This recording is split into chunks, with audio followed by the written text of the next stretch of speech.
Beliau adalah penggerak untuk pemuda Hindu Prada dan juga menyumbangkan banyak kegiatan yang berkaitan dengan aktivitas di luar kesenian. Saya kira ini menunjukkan beliau tidak hanya seorang pelukis, tetapi seorang penggerak, seorang aktivis yang menggerakkan sesuatu yang penting untuk adanya perubahan. Fase kedua adalah fase penggalian Pak Nyoman pada sesaji atau upacara yaga di Bali. Ini yang orang sebut sebagai fase offering. Cara beragama di Bali itu pasti beliau lihat seimbang antara Satyam, Siwang, dan Sundaram. Sundaram ini terwujud dalam upacara dan upacara. Dan ketika dia melukis tahun 1981 di Balinese Offering, yang mana Gunarso mengungkap abstraksi bentuk sesaji dan berbagai ritual kehidupan masyarakat di Bali.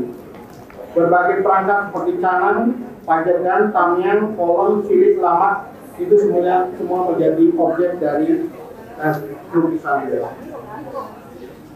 Bentuk-bentuk sesaji yang sangat beragam dengan berbagai macam bahan, bentuk, massa, dan fungsi diolah dalam abstraksi bentuk-bentuk yang berpola geometris, variasi garis-garis yang ekspresif.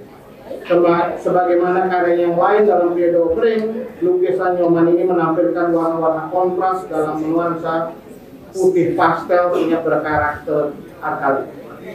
Ekspresi demikian menjadi lebih kuat karena didukung oleh figuranya. Ini saya kira satu kekhasan dari Nyoman Gunarso adalah figuranya, tidak hanya lukisannya. Figuranya yang lebar, penuh ukiran, dan warna putih kapur yang terkesan antik. Nah ini khas sekali kalau kita lihat figura Pak Nyoman Gunarso ini berbeda dengan figura-figura yang lain. Nah fase yang ketiga Bapak Ibu sekalian adalah fase Aringgit. Saya kira beliau banyak terinspirasi dari wayang Kamas. Jadi sesuatu yang sudah kita miliki dalam Aringgit. Pada periode ini hampir semua wajah yang dilukis menghadap ke samping atau mirip cara membuat wajah wayang. Karena dilukis dengan teknik semacam itu, maka figur-figur dalam lukisan menjadi tampak kaku, dekoratif seperti wayang kulit. Ini sebuah inovasi, saya kira sumbangan luar biasa dari Nyoman Gunarso terhadap perjalanan seni lukis Bali ketika beliau melukis wayang kamasan yang sudah kita tahu menjadi bentuk-bentuk baru yang bisa dinikmati secara kontemporer. Yang berikutnya adalah fase yang keempat, adalah periode menari dan penari. Nah ini yang tadi disebut sebagai periode gerak. Lukisannya mulai bergerak dinamis seperti para penari Bali, ya, terinspirasi dari dunia tari atau gerakan-gerakan tari yang dinamis. Ini yang disebut dengan movement in space. Mulai beliau melukis sesuatu yang bergerak. Periode kelima, yang ini periode terakhir, tapi saya tadi cek ada periode ke-7, tapi menurut saya ada sampai periode kelima, yang beliau sebut sebagai periode sintesis. Jadi beliau mengkombinasikan seluruh periode karya beliau, produk beliau dari offering, Aringgit sampai dengan gerak ini ke dalam satu kanvas. Dan ini menurut saya sebagai puncak paripurna dari karya-karya dari Nyoman Gunarso. Pada ekspedisi terakhir itu beliau melukis Presiden Jokowi mendalam, itu lukisannya cukup besar.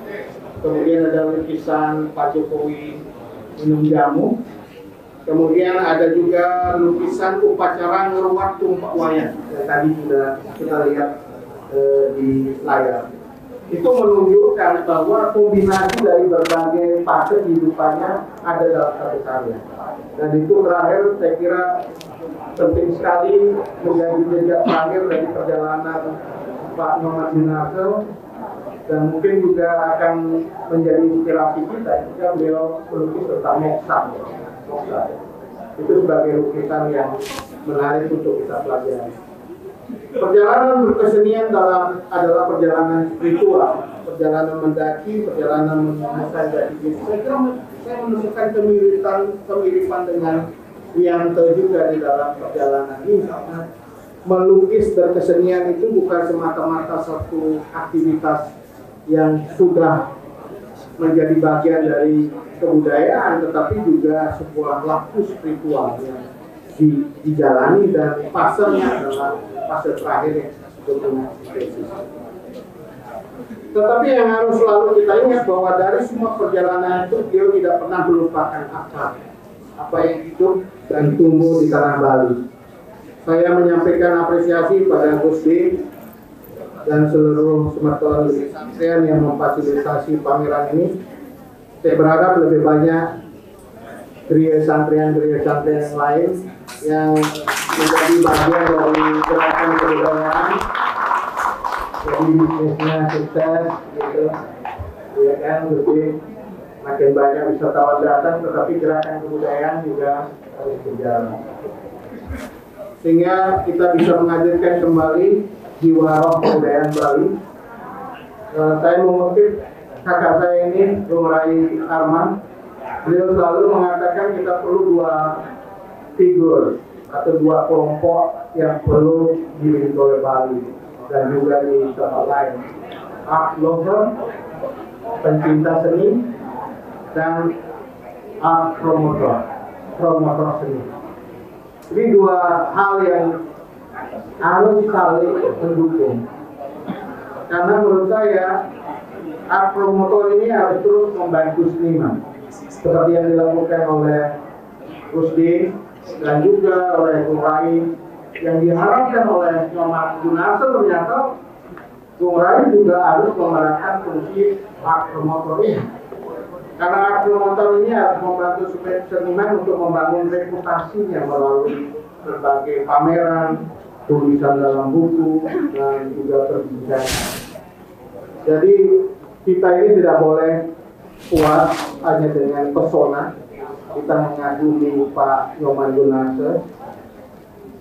Saya kira pesona yang muncul dari Pak Nyoman Gunarso dan juga Pak Wianto itu tidak muncul begitu saja. Saya berharap para seniman Bali mengambil inspirasi dari Pak Nyoman Gunarso dan Wianto, harus berani membangun jati diri.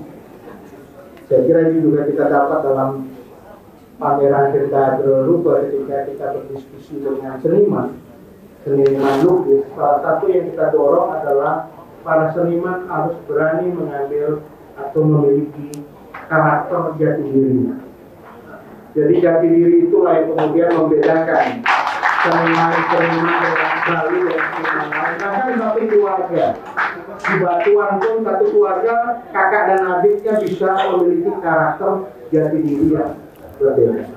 Jadi seniman Bali harus punya karakter, punya jati diri yang harus dibangun, sehingga kita bisa melahirkan Gunarso baru yang menjulang tinggi tetapi mengangkat kuat pada tradisi.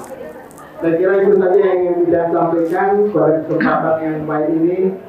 Kita bersama-sama mengapresiasi Pak Nyoman Gunarso bukan saja sebagai seniman dengan pesonanya, tetapi kita juga mengambil inspirasi dari karya-karya dan perjalanan hidupnya. Saya kira itu kita tutup dengan salam santi. Om Santi.